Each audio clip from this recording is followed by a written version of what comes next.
Tervetuloa mukaan Thaimaan matkalle. Meidän matka alkaa Jyväskylästä autolla kohti Helsinki-Vantaan lentokenttää.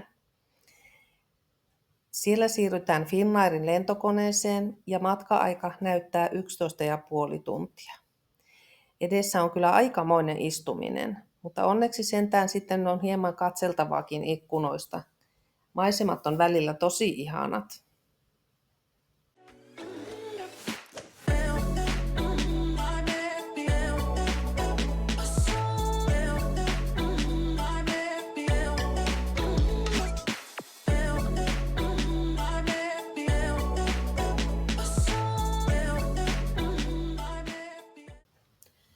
Huhhuh, olihan istuminen, mutta vihdoinkin perillä Bangkokissa Suvarnabhumin kentällä.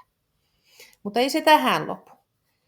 Tästä siirrytään meidän etukäteen tilaamaan taksiin, joka vie meidät Hua Hinin ihanaan rannikkokaupunkiin. Sinne on ajomatkaa vajaa 3 tuntia.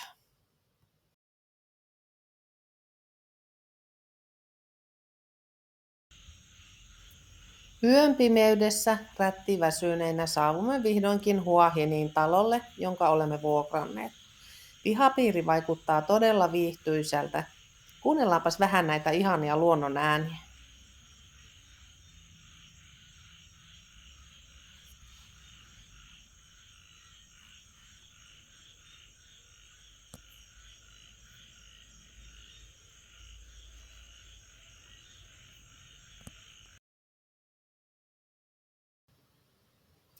Päivänvaloissa näimmekin sitten talon ja pihapiirin paljon paremmin. Kaikki vaikutti tosi hyvältä ja oli ihan juuri sellaista, kun esitteen mukaan pitikin olla.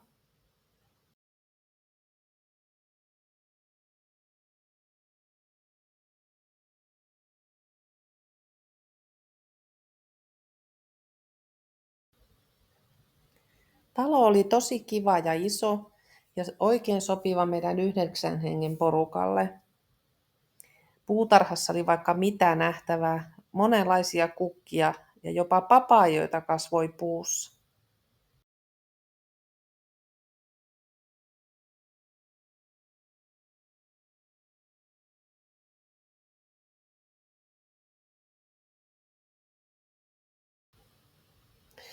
Kylläpäs tarkenee. Lämmintä on 30 astetta, joten ei mitään muuta kuin moneksi tunniksi koko porukka uimaa.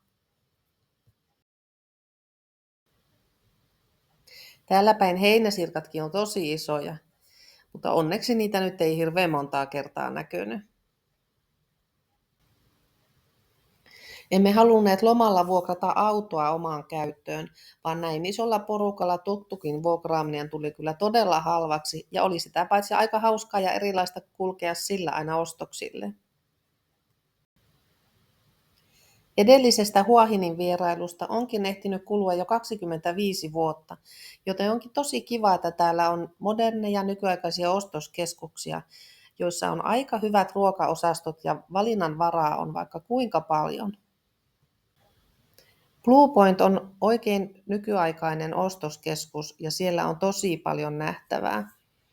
Tällä viikolla oli lapsille järjestetty tosi paljon tekemistä. Siellä oli varsinainen eläintarha perustettu ostoskeskuksen alakertaan. Siellä oli minipossuja, pörröpanoja, papuukaijoja, marsuja ja myöskin vähän sitten näitä eksoottisempiakin eläimiä, liskoja, käärmeitä, hämähäkkejä ja vaikka mitä. Sen lisäksi siellä oli Halloween teema, joka oli lapsista aika jännää.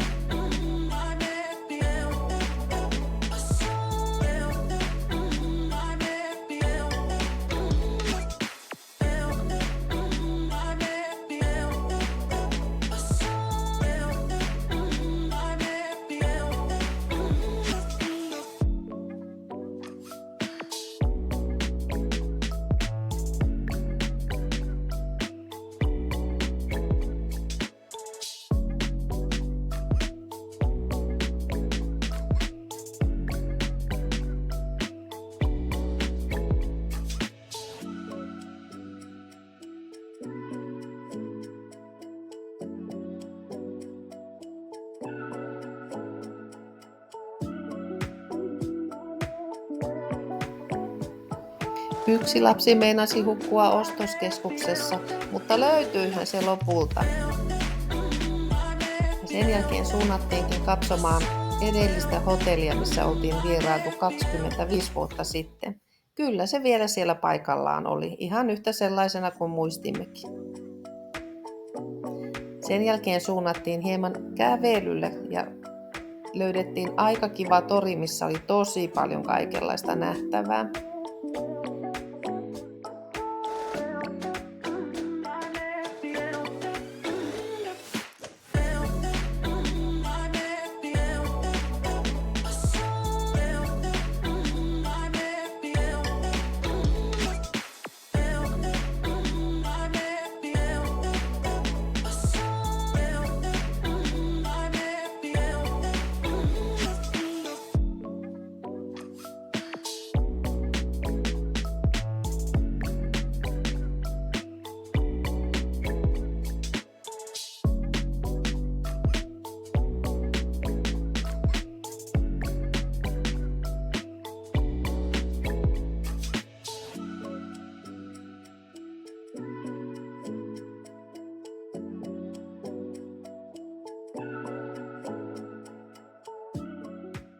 Sitten olikin aika suunnata Hua Hinin rannalle. Rannat ovat upeat ja rantaviivaa on pitkälti, mutta kieltämättä hieman häiritsevää ovat valtavat hevosjoukot, joita tarjotaan heti sisääntulon vieressä. Niitä on hyvin vaikea ohittaa. Rannat olivat pitkät ja meri upea. Ja rantaviiva oli onneksi aika matalaa, joten se soveltui hyvin pienillekin lapsille. Ja välillä piti käydä vähän tankkaamassa nesteitä, jotta jaksaa.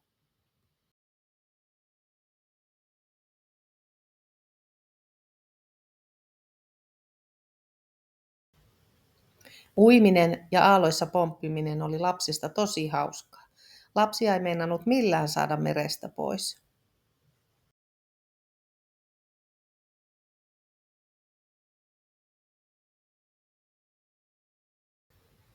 Pitihän sitä nesteytyksestä huolehtia niin aikuisten kuin lastenkin. Joka päivä lämpöä oli vähintään 30 astetta, vaikka se aurinko ei aina niin kirkkaasti paistanutkaan.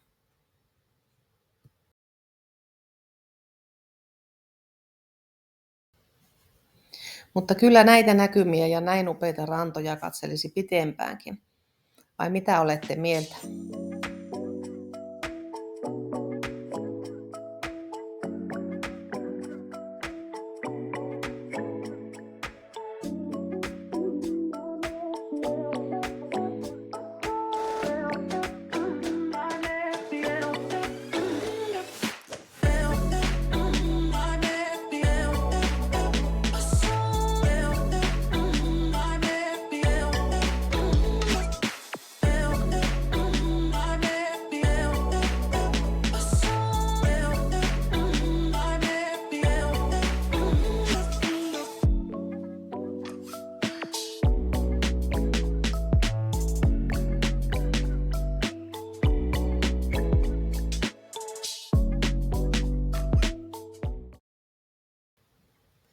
Rantapäivän jälkeen kaikki olivat jo hurjan nälkäisiä.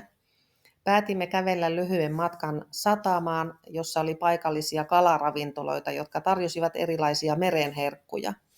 Ja valinnanvaraa oli kyllä tosi paljon.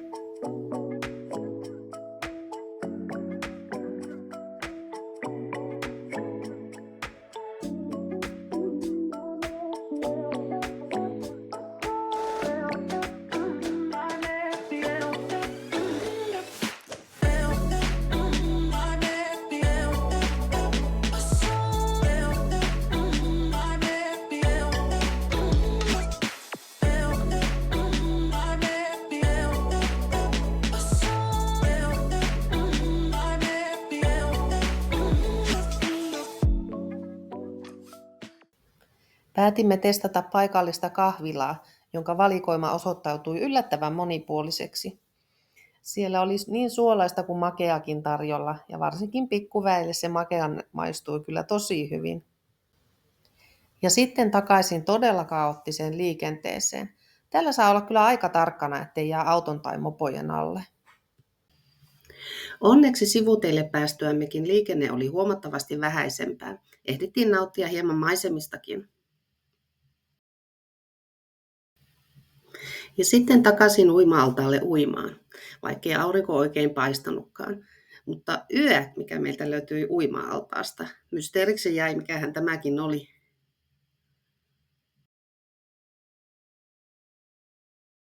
Mies oli lomamme aikana käynyt useaan kertaan allaskaapissa sääntelemässä altaan toimintoja. Viimeisenä lomapäivänä hän jälleen meni säätelemään napeista toimintoja ja ihmetteli, että miten tuolla sisiliskolla on noin pitkä kaula ja miten se vain venyy, kunnes ymmärsi, että siellä olikin käärme. Eikä vain yksi, vaan useita käärmeitä. Yöksi sentään. Sinne ei kyllä sen jälkeen enää menty. Kyseessä oli ilmeisesti käärmeen poikasia, ja emme olleet näitä aikaisemmin nähneet. Ne tulivat kurkkimaan allaskaapin raoista.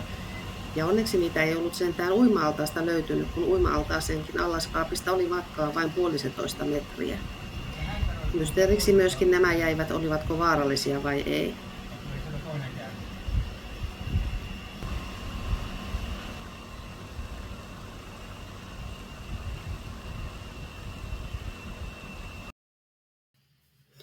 Sitten olikin jo kotiin lähdön aika.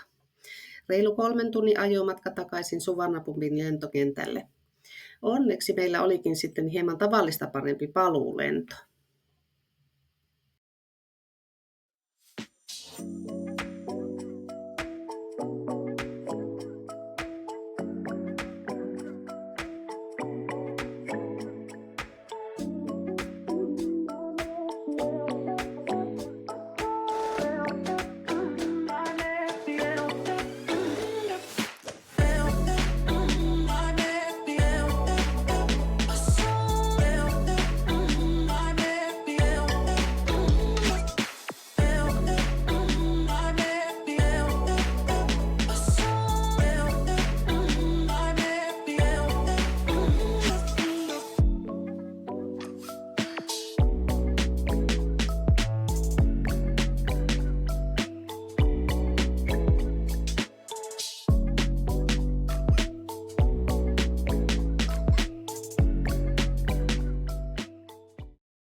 No niin, Helsingissä jälleen. Kyllä olikin ikävä Suomi-ruokaa ja omaa kotia.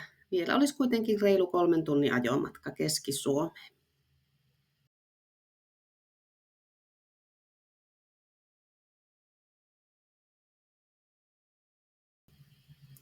Kyllä meillä on Suomessakin hienoja maisemia, vai mitä olet mieltä? Kiitos kun jaksoit katsoa loppuun asti. Moikka!